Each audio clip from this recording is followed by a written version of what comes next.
The Sleep Insight series invites listeners to learn about this amazing adventure we take every night called sleep.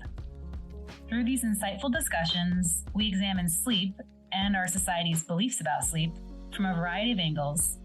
We hope you'll learn some cool new facts and analogies that you can use to help us raise awareness about this underappreciated 1/3 of our lives.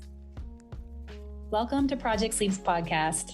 Project Sleep is a 501c3 nonprofit organization dedicated to raising awareness and advocating for sleep health, sleep equity, and sleep disorders. I'm your host, Julie Flygar. We're so glad you're here as we work together towards making sleep cool. On this podcast, all guests express their own opinions. While medical diagnoses and treatment options are discussed for educational purposes, this information should not be taken as medical advice. Each person's experience is so unique, which is why it's so important to always consult your own medical team when making decisions about your own health. If you haven't done so yet, please hit the subscribe button so you never miss a Project Sleep podcast episode. And if you enjoy this podcast, please leave us a rating or review wherever you listen so that we can reach more listeners and raise more awareness. Hello, welcome everybody. I'm here with Dr. Robert Turner. Hi, Dr. Turner. Hello, good to be here. We're really excited today to talk a little bit about Robert's work, his background. I was hoping that you could share a little bit of your background in general and, eventually that you're getting into some sleep research here, but you got a lot going on before you ever even got to sleep. So could you share a little bit about that?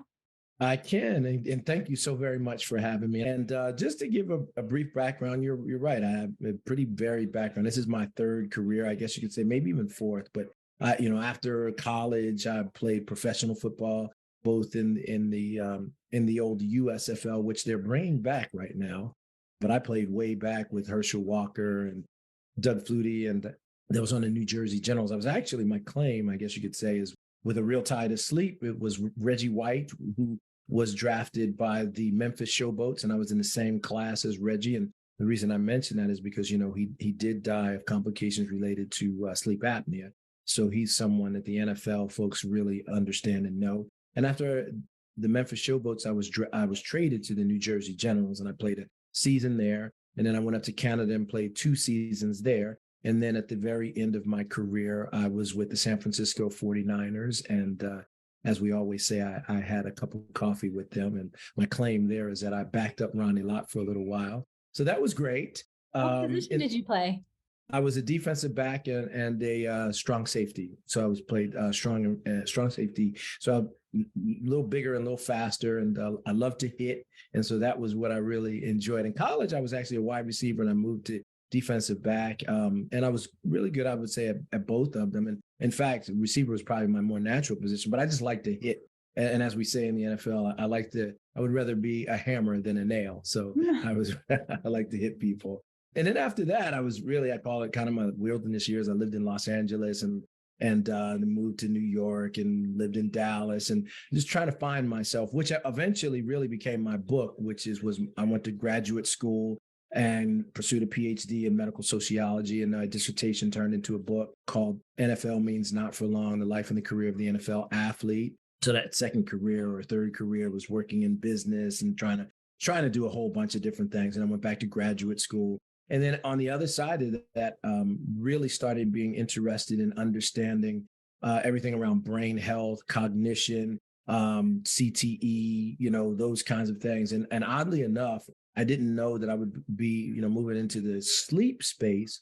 But when I was doing there's a summer program in New York City, we mentioned Dr. Michael Grandner, and I wanted to understand kind of the biopsychosocial behavioral aspects of later life cognition as people are older adults, and the ties with that in CTE, concussions. And one of the doctors told me, he said, you need to talk to Michael Grandner because there's a big relationship, a big link between sleep apnea, sleep behavior, sleep, everything from your sleep hygiene and, with neurodegenerative diseases, Alzheimer's and that kind of stuff. And so that pushed me into this space, and that led me through Michael getting to know you. And, that's an abbreviated version of how we are here today. Well, when you talk about making this jump to kind of like academia, do you feel like some of the skills you had as a professional athlete are good for academia, or is it different sides of your personality? Or I'm just kind of curious. I think all of the above, but I think one of the things, and I do, as you know now, I really look at health, and I look at understanding health outcomes, and I go around, I speak around the country a lot, and I'm very much trying to encourage former athletes or athletes as they're transitioning and they're thinking about schooling and all this other thing. I really am trying to get them to think about careers in medical and science and health because I come from the perspective I look at football, the football universe or the football community as an overall community, and who better knows about health of that community than people who are from inside that community. And I think that we're well positioned to ask lots of different questions that people who are well trained in health and medicine, but maybe not know about the mentality, about the lifestyle, about the behavior, about everything around sports. And so I hope that, through what the work I do, we can get lots of young ladies involved with this because, looking at soccer and all of these other different things, as we know that Title IX has created lots of opportunities in sports. I hope that they can bring their opportunities into sports the way that I am. And I'm trying to let lots of young men who play in different sports in that arena to be as well. So in a way, the answer to your question is I was so unprepared because I didn't really know anything about it. But in another way, one thing that really helps me, and I think it will help lots of athletes, is that we are very self-motivated. We're very, very disciplined, right? When you're in science, as you know, you're starting to break into some of the work we're doing. You have to be very patient. There's lots of rejections, there's all kinds of stuff that you learn in being on a team or even in individual sports that you always know how to compete and you always push forward to win. That's what you need if you're going to be a scientist or in academia. And so those are very helpful skills in what I do. Well, for people listening, they might even notice some synergy between what Dr. Turner is talking about having athletes themselves that are part of the research and how Project Sleep is really focused on making sure that patients are part of the conversation with scientists and doctors. And so you just have a huge respect for people, that are part of certain communities and the importance of that synergy with the researchers and everything. I just love that so much. I would say we just, again, as a final plug is even, we just talked about Josh Andrews, right? Plays NFL and he has narcolepsy, and he was at our first conference, which we'll go over and probably, I'm sure we'll touch on some of that. But people stay today, hey, that was over a year and a half ago, and say how impressed they were and how impactful his talk was, because here you have this big 300-pound guy talking about his health vulnerabilities and what he has to do to make sure that he has positive brain health and take care of his sleep. And there's if he's willing to go out in front of a national audience and talk about that, then it opens the door for lots of other people. So I feel like, again, being an athlete and being from different communities, no matter what communities you're, we all have something to add, to offer. And I really encourage that we can get as many diverse voices involved with this as possible, because it will help our understanding and our growth and our learning. Mm-hmm. Do you want to share a little bit about the first kind of sleep project that you did? Sure. So fortunate enough, I have I guess we should start by saying that I am an assistant professor at the George Washington University School of Medicine and Health Sciences. And my appointment is in clinical research and leadership with a secondary appointment in neurology. And through that, a very good friend, Dr. Scott Brooks, who's the director of the Global Sport Institute, asked me to come on in as a faculty fellow at Arizona State University. He said, hey, listen, we want to develop our institute, and research is a really important part of what we do. We'd love to give you some money to start a seed project in anything you want to. And, we'll make our resources available, but we'd love to learn how to do this kind of biomedical research. And so I said, hey, let's do a research project, because on all of the stuff that I had been reading, especially, again, looking at cognitive outcomes of older adults, was that football players and Black men in particular have, high morbidity rates when it comes to issues around sleep and sleep apnea and all of these other, sleep disorders. And I said, why don't we put together a couple of focus groups with former collegiate football players and former NFL athletes, and then a general group of Black men from the community to try to understand kind of what their health literacy is around sleep apnea. And from that, let's figure out the messaging that's important and see if we can make some public service announcements that can reach people to encourage them to learn more about sleep apnea, get tested, and address the seriousness of this issue. And so the outcomes were way better than we could have ever expected. We did 3 focus groups. I think it was 6 to 8 men.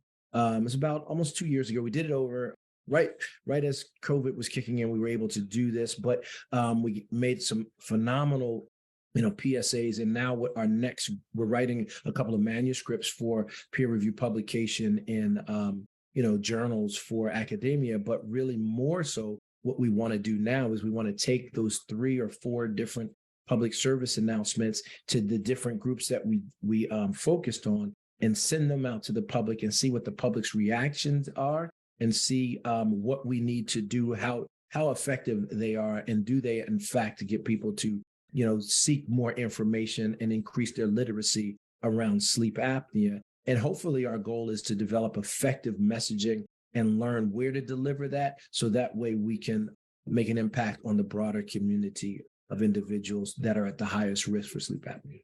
I think that's so fantastic. I think that you've talked to me about some of the key findings from that research that I know it's probably not published yet, but is there any kind of like findings that were surprising to you in doing the focus groups? Or yeah, well, I will say, for instance, one of the findings that was really surprising, but makes complete sense when, again, right, you think about it, you think that even being from the population, but this is where we talk about before we do community-based participatory research. We feel like you need to strip all that you think and the best way to have learning and understanding is hear from people in that community. And so we thought, okay, well, given, with former football players, you got Reggie White, and it's really made an impact.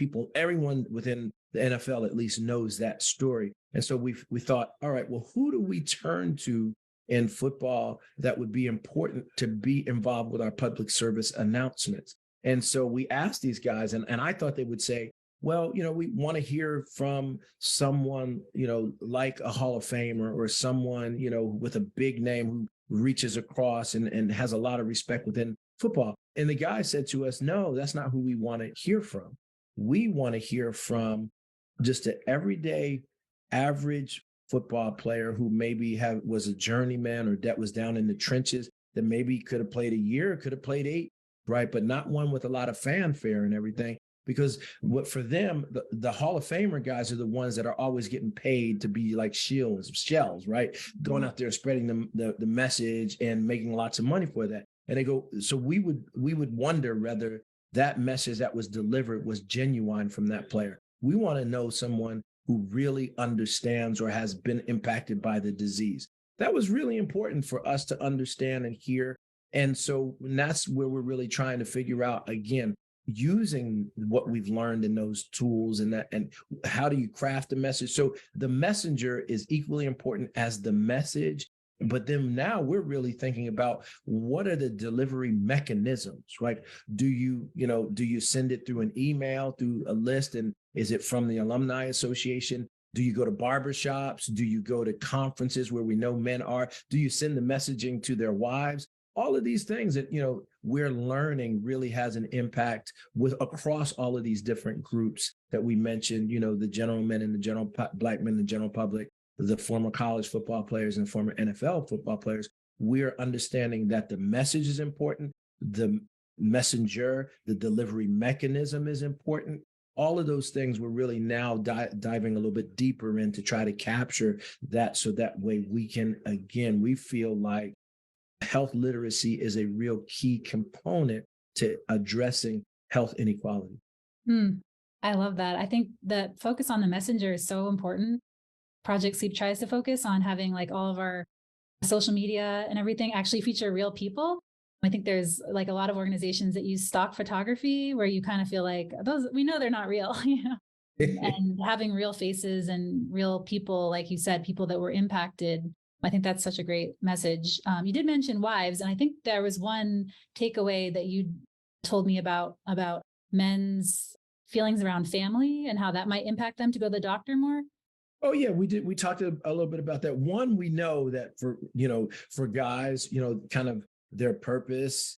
Two things. One, their children, especially their daughters, are really important. Why do you want to live? Why do you need to take care of your health? And because, for them, reaching back and thinking that they can be healthy and take care of this for their children, that's really, really important. The other thing that we have heard from lots of men, and, this bears out with previous studies, and we're trying to examine this a little bit more, but we know that there's research that says essentially men who are married men live healthier lives, right? And one of the reasons, and we talked to football players, I give you an example, one of the stories that one of the guys talked about when I was giving a talk up in Wayne State, the former Detroit Lion.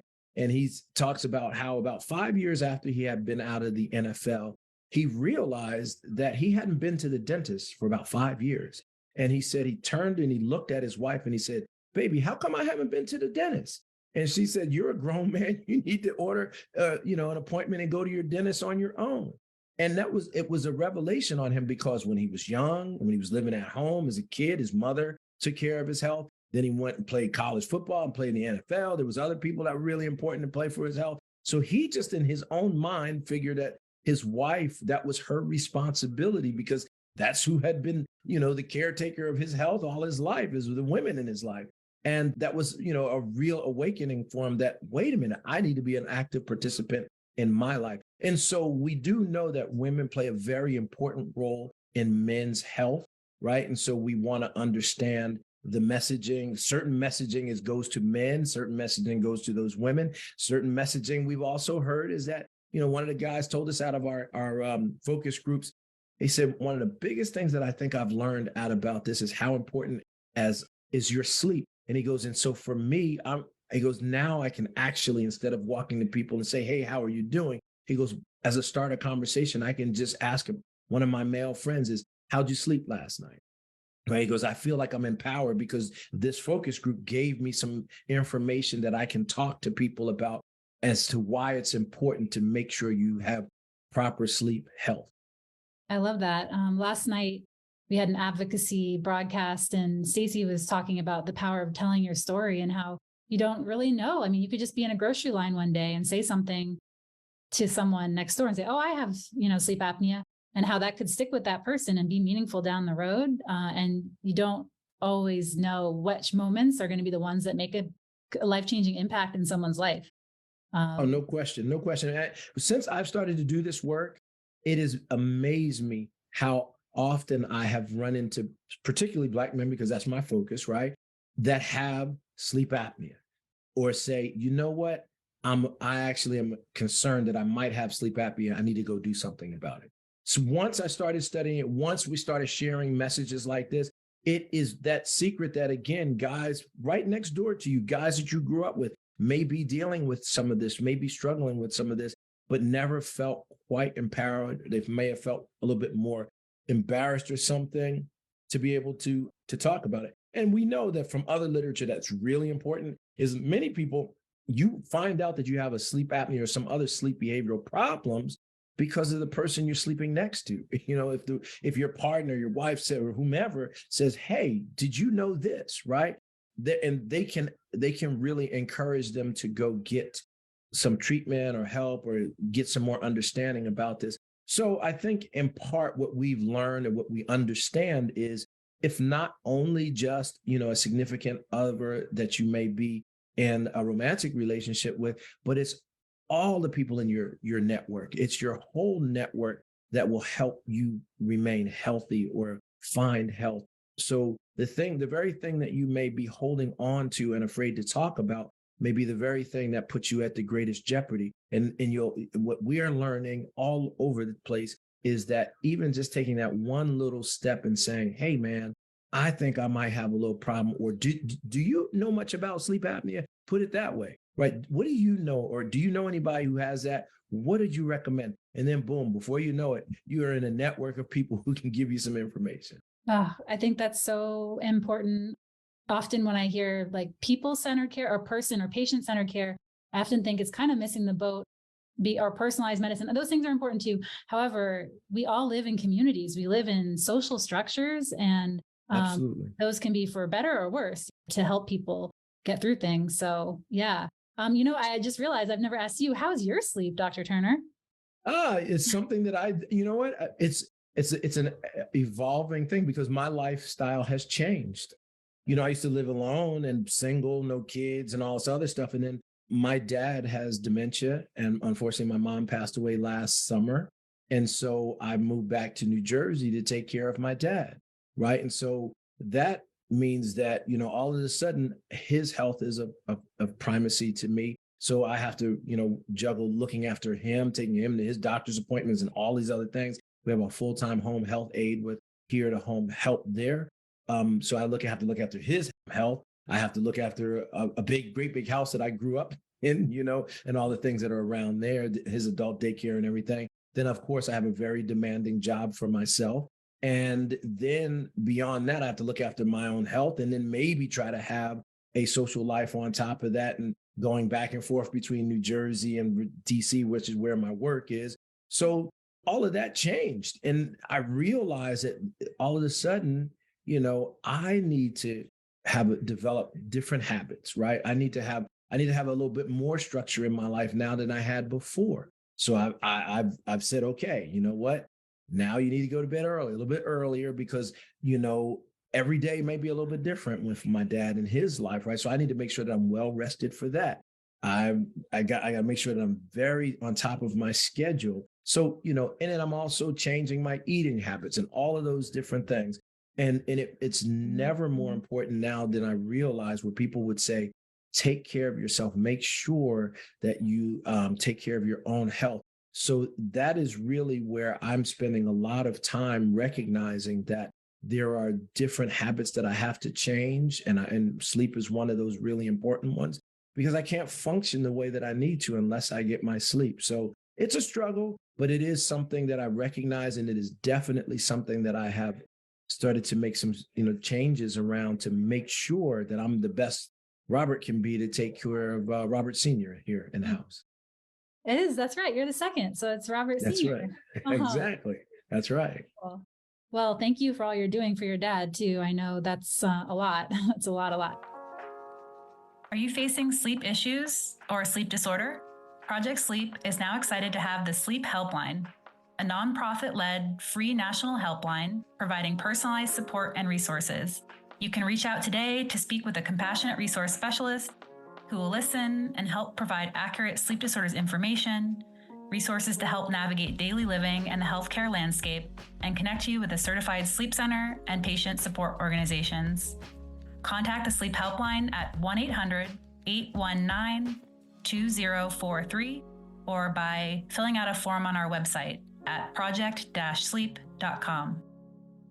Well, I was going to ask you a little bit about the project that, we've kind of taken on now. And it's another wonderful collaboration with Dr. Michael Granier. And so we got a small grant a few years ago, it feels like, to do this project as sort of like an extension from your first project is how I see it, where you were a little bit more focused on sleep apnea and now looking more broadly at sleep disorders. But I don't know if you want to share a little bit about maybe what makes you excited about this project? Yeah, I'm excited about a lot of areas of this project, but I also want to talk about maybe one of the areas that that makes me nervous about this project. Sure. I'm learning again, right? Believe it or not, I mean, I'm the principal investigator for 4 grants right now. I've been very successful in writing grants and running projects. I have a research lab that's gotten off the ground.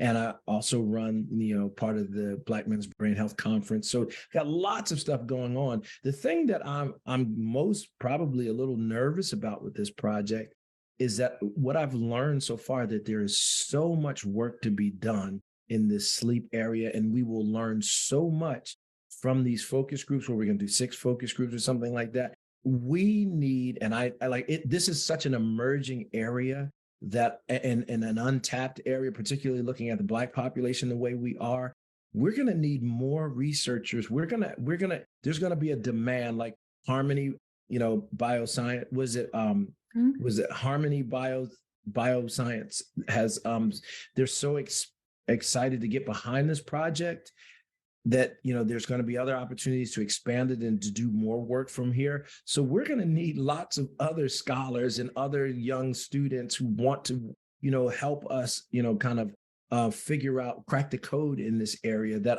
I'm concerned that there's so much, we'll learn so much and there'll be so much more to do. And we got so little bandwidth to do it. So that's one of my concerns about it.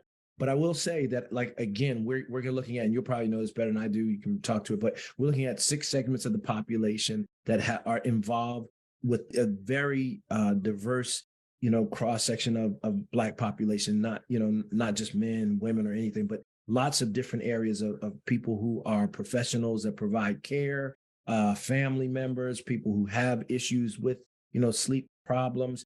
We're going to collect a lot of data. And all of this is just to help us better understand how people see and understand what their behaviors are around this, what their health literacy is, all of those areas, which will then help us formulate other questions, surveys, much more deeply involved within the population as to how do we understand the breadth of the issues. And then at some point working with, clinicians, working with advocacy, working with community, working with researchers, where we can come and find some kinds of interventions that we can test to see if they are going to help improve the sleep health of individuals in those many different populations. Yeah, I think that nervous, what makes you nervous about it too is how I feel kind of about everything with sleep and Project Sleep is that there's just so much more to be done. And so it does sort of feel a little bit overwhelming. And but I guess it's also the exciting part of it is that it's a frontier, and that to be at that frontier is pretty cool. I mean, there's just going to be so much research. And I love what you said about we need more people to get involved in it on the research side. Let me just jump in. One of the things that I think it will, hopefully your audience will find interesting or vitally important is, believe it or not, from the work that we've done, looked in the literature, the people that are in my lab and at Project Sleep, kind of working collaboratively to figure out, what needs to be done. This is the first project of its kind ever to be done, ever directed at Black population in America, right? Is to go directly to the folks and ask them, collecting information from them. It's kind of mind blowing because everybody sleeps, right? Or everyone needs to sleep. And sleep impacts so many different areas of your life, and all of your health is tied to sleep. So the question is, why has there never been even a small pilot study like this? Why has one never been done? Where, we're trying to get anywhere from 36 to 48 people all together. Why have nothing like this has ever been done? That just shows you how much work needs to be done and why it's so vitally important for people to participate as being participants in research projects like this, but then also those people who are out there and thinking about where to direct their careers as clinicians, as researchers, academics, as everything else. We vitally need people from all backgrounds to get involved with this kind of research. And it's not just limited to the Black community. We just are starting there. And we will do this in many other communities by bringing experts in, but we vitally need so many different people involved to help us uncover things that we don't know around sleep so we can help improve the lives of individuals. Yeah. I mean, that's often what I think is that you could have the best treatments in the world for something, but if people don't know that these conditions exist, that they don't know that treatments exist, that if they could get diagnosed and then get support and get treatment and that there is some hope for improvement, then what's the best treatment and, worth? It's just not going to, if it can't reach people.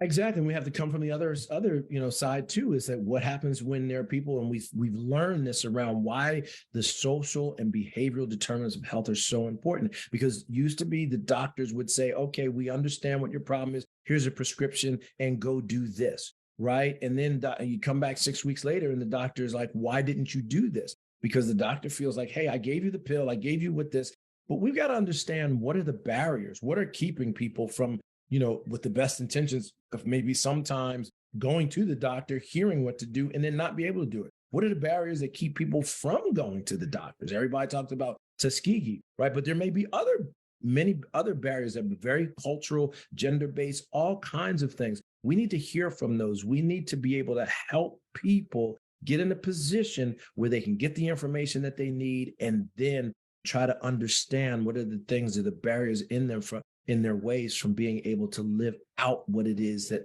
will help improve their health, right? So it takes so many different dimensions to get involved with this. And that's what we're really trying to do as the startup with this project. But then really my lab is really focused on that in so many different ways. Is how do we figure out what it is we don't know? How do we get the information? How do we make sense of the information, translational health wise? And then how do we get the experts who are clinicians that are working with people to work with people in the community from many different perspectives to help the community raise their overall health profile? Yeah. Well, what makes me so encouraged about working with you is that I do feel like I hear from a lot of people's different perspectives. But if it's then just me sharing that or something, like doing this project makes it so much more real, I think, by being able to formalize it into the language of science, I guess I'd say. Data is data-driven research, right? That's what people want, right? At the end of the day, right? How do we know what we know, right? So you're right. You're absolutely right. How do we coalesce it all together and be able to say, this is what we've learned? Mm-hmm. Yeah. And that's why I'm so grateful to have you working with you, because that language is still very foreign to me, even, trying my best, or it's not exactly what keeps my brain awake. The language of science. I like storytelling and obviously like creative writing. Any new technologies that you're excited about in terms of research or reaching people or in football? That's not really the area that I focus on. Again, I do more social and behavioral. I really focus on kind of understanding what people's attitudes and beliefs are and how they impact your behavior, right? So technology is vitally important to me in a lot of different ways. But even for me is if you have technology, what enables people to actually utilize the technology or prevents people from using the technology? Those are the things that really keep me up at night, so to speak, to think about, right? But there is one, I'm working with a group. It's Dr. Rhoda Au, who's in Boston at Boston University. And then I have another good friend, Ganesh Babal, who together all of us are thinking about ways that your smartphone, which we all engage with on a great deal, how can that provide early detection of Alzheimer's or other neurodegenerative diseases? Because we text, we talk, we search, we do search, right? So, this is big data. Our lives, so much of what our lives are interacting with that computer. What if there's a way that we can take that data for each individual as well as collective populations, and it helps us start to see some of their typing patterns or speaking patterns and other ways that might be showing they're slowing down. When we think about even with, how do you use your device when you're tired compared to how do you use your device when you're more fully awake and active, right? Which is kind of be a passive piece of technology, but could be very active in helping us understand when we are most vulnerable, right? So that's one of the things we really think about. I think about areas, I spend a lot of time thinking about in the future with our aging population, and that needs to go to doctors, that needs to get medical help and assistance. But we have this silver tsunami with all of these baby boomers who are going to be over 65 years old. How are we going to, how can technology and help us detect when they're vulnerable, or even transportation issues around that, right? So there's all these types of things that I think we need technology, but we need to be very smart with that technology. And we need, again, as I would say, we need lots of people, very smart, brilliant minds who understand technology much better than I do, that we can work collaboratively to figure out how this technology, can give us insights to what we need to know to help be protective factors or minimize risk factors for negative health. I'm afraid to think that someone going in and looking at some of the texts I send when I'm tired, or you can anyone can know I'm tired anytime I purchase something off of an Instagram ad. All right, but I think that's the point of those things. I think they know that I'm tired. Yeah, exactly. Right. So really, Dr. Au is what she's doing is she's saying, hey, listen, the Amazons of the world and all of these other marketing organizations, Google, they use this because they understand the power of this technology to understand your behaviors to make money. How can we use this, harness that power in science and technology and health to improve health? That's where we got a bunch of people starting to think about from that perspective.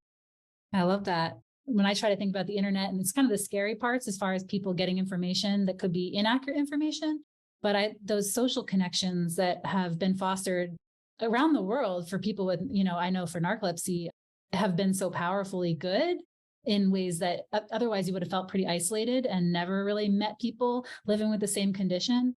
So yeah, I think that's some of the good side. And some of I think like when people develop new apps for behavior change, I'm always wondering, are there social elements of that? Do those apps let you connect to other people? Because I think that's sort of often people think of technology and they don't think about the importance of social support with behavior change. Well, I think you raised something that's very important. And that's why I like working with, Project Sleep. I work with the Alzheimer's Association, is because integrity is so important in terms of information, developing information, the dissemination of information, right? You said there's so much misinformation, right? So to be in a space that you are, I know that you think about this a lot, and I know that, your website and your whole organization is a resource for individuals as they connect, right? And so you talked about, again, storytelling. You have the portion of sleep apnea, people who are dealing with, have different sleep issues,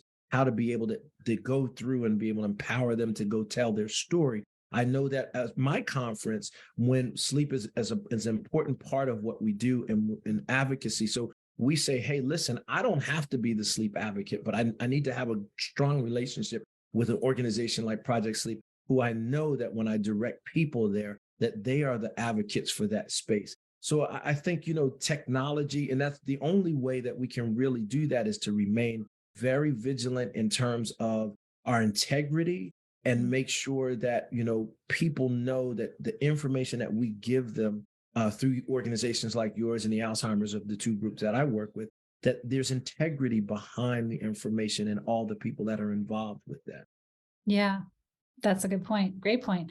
I was going to ask you a little bit more about the Black Men's Brain Health Conference and how you started getting involved in that. Yeah, I mean, this will be your third. You're going on your third. We're going into our third year. Absolutely. And it has, I don't know how this thing happened, but it has grown into this, I think our challenge now. So let me just start by, how did we get involved?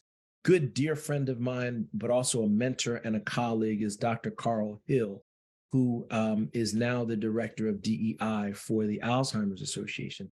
But at one point, he was in charge of the Butler Williams Scholars Program at the National Institute of Aging, which is a program for early career scholars, for them to be able to receive training and career development. And he understood the work that I was doing and transitioning from being like a medical sociologist and an ethnographer to a mixed methods, multi-methods kind of researcher. And he said, Robert, we have this grant mechanism at NIA, which is called the R13. It's a conference grant. You can get it from anywhere from 1 to 5 years.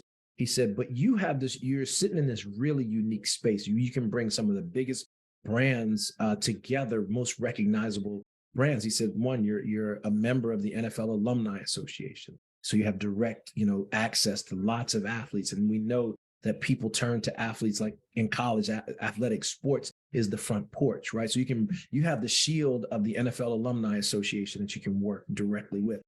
He goes, you can get grant funding from the National Institute of Health through the National Institute of Aging. You bring those two together, and then you can bring together the Alzheimer's Association. He goes, listen, very few people can sit in the intersection of those spaces, right, and have the training and have access to bring something together, which we know that Black men are at the greatest risk, right? But they also are the most underrepresented in participation in science, right? So biomedical science.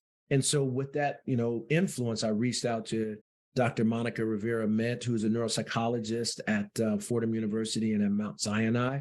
And she happens to be an Afro-Latino descent. And I said, hey, would you be willing to help me with this, participate with this conference that I want to put together? And she said, absolutely. But you've got to include Dr. Desiree Bird. She's my sidekick. We do everything together. If there's space for her, we'd love to be able to do that. So we have Carl Hill, myself. We had a brother named Ron Rice, who's played for the Detroit Lions.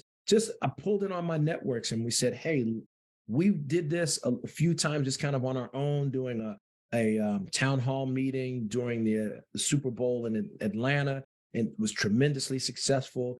And so we got the money. All of these things have all kind of come together. And so what we do with the conference is we do it during Super Bowl week every year. Last year, the first year, it was at USC on campus there, of which you were a part of. And we always have an academic partner, and we work with lots of community organizations. Past year, it was at the Arizona State University, the Tempe campus. Next year, we'll be at UNLV, where we have a great support from the president there, who is my personal mentor, Dr. Keith Whitfield. So lots of things have come together where this year, between in-person as well as online, virtual, we had almost 1,000 people involved with our conference over the 2 days. So there's obviously a great need, and we struck a chord, and there's lots of people who are actively engaged in it. I thought it was, I attended the one in Los Angeles, as you said, and I thought there was some amazing speakers and really good life lessons. Gosh, I won't be able to say it off the top of my head, but just some really good conversations around, I guess putting your health first a little bit more so, even while people are active as professional athletes. You put together an amazing group of people. So that's pretty special. Probably a lot of work too. It's a lot of work, but let me say this also. We use sports as our front porch, right? But we are really trying to reach the whole community. So who we work with is again, clinicians. We work with community-based organizations. We work with researchers, scientists, and we work with a lot of the athletic community to be involved with this, because we're really trying to help people understand what are the risk and resilience factors around brain health. And I also will say that the reason that we focus on brain health is because we had a conversation with Beasley Reese, who happened to be, at the time, he was the president of the NFL Alumni Association. And he said to me, Doc, he said, as football players in particular, all we hear is bad news about, mental health. Concussion is going to break, you break your head wide open, and you're going to have all kinds of problems later in life. He goes, is there any good news that you can focus on? And that helped me understand that, we want to talk about, again, brain health. We want to talk about the risk and the resilience factors. Are there things that people are doing to help really preserve and protect their health, right? Not just football players, but all. What can we learn from one another? What can we learn by having a dialogue instead of just having scientists all spout out their work which nobody really can engage with? It's for us in the ivory tower. How can we get out of that? How can we bust out of that, not have a hierarchy, but really hear from and work together in a community setting so we can find out answers and understand the more important questions that need to be asked? Well, I think that sounds amazing. What research would you like to do in the future? Oh, my goodness. Well, let me say this, because I really would love people to be engaged. One, let me give people the website address for the conference. It's mensbrainhealth.org, right? And you'll understand we do the Black Men's Brain Conference, but we really designate this as the Men's Brain Health Initiative. So we're starting with Black men, but we're looking and we'll open up by working with other people to look at other communities, right? And when I say communities, not just men, we hope that we have some women out there. We have people from, LGBTQ. People say, hey, we want to take what you've learned and how can you help us open something up like this for our communities, right? So that's what we're hoping to get lots of different people involved. And we know that sleep is really important through that. So again, mensbrainhealth.org. And if you want to learn more about the different projects that I have, go to rwturnerlab.com and you can see all of the different projects that we have there. But one of the things that I have a real passion about is that I'm hoping and working on, it's a slow burn, but I'm working on trying to get athletes, former athletes across the life course, right? I mean, from all different ages, and do a national longitudinal study to understand how being involved with playing sports on every different level, how that impacts your health, all aspects of your health across your life course. So what does it mean for some people to start sports? Like for me, I pursued my athletic career starting at about 9 years old, and I played for 16 years. I played some form of all different types of sports. What does that mean for my health, not just my brain health, my overall health over a long period of time? What does that mean for a gymnast who starts at 5 years old and then stops at 18 years old? But that a large part of it is that's their identity and their health and their body and their injuries are all impacted by those early experiences. I want to put together kind of a longitudinal study that looks at multiple aspects of your health, so that way we can understand, again, the risk and the resilience factors involved with that. One of the things that I hear all the time when I'm around professional football players, the athletes say this, the doctors who treat them, everyone says that you have such a unique profile, that you're different than so many other people, other men in society, which we know that's true. So therefore, there comes a lot of issues around their health. But can't we say that same thing about people who have played sports for a long period of time? What has that done to their bodies? But we forget about them over time. How does that really impact how they see themselves? And what are their unique issues that they're dealing with? So I hope that if I don't get that done, that I'm working with lots of young scholars who will take the mantle of that, really care about them, see that as a community, and then we can start to approach it that way. And we can find out, what do we need to do both to encourage people, but also protect people when they go through sports as a lifelong endeavor. Wow. That sounds like really good work. It kind of reminds me that, wasn't there like a Harvard study? They studied a bunch of men at Harvard through like 80 years or something. They checked in with them. So big project. Yeah. I'm one of those people who says, okay, what isn't there? What needs to be there? How do we get it done? Instead of saying that's too much, that's too big, let's not do it. Somebody's got to do it, because again, we know millions of people, for whatever reason, play sports, but then they don't play sports, right? And again, sports is different than being physically active, better than athletic. We want to understand, again, meet people wherever they are, no matter what you're doing. Let's meet them where they are. Let's get them involved, so that way, again, where I'm coming from is, how do we address health inequality? Thank you so very much for having me here. This was wonderful. I hoped in some way that I said something that can encourage people. And hey, listen, I hope that I can also have opportunities to work with different populations that are involved with Project Sleep. So let's keep it going. All right. Thank you, Dr. Turner. Thanks, you. Everybody. Thank you, everybody.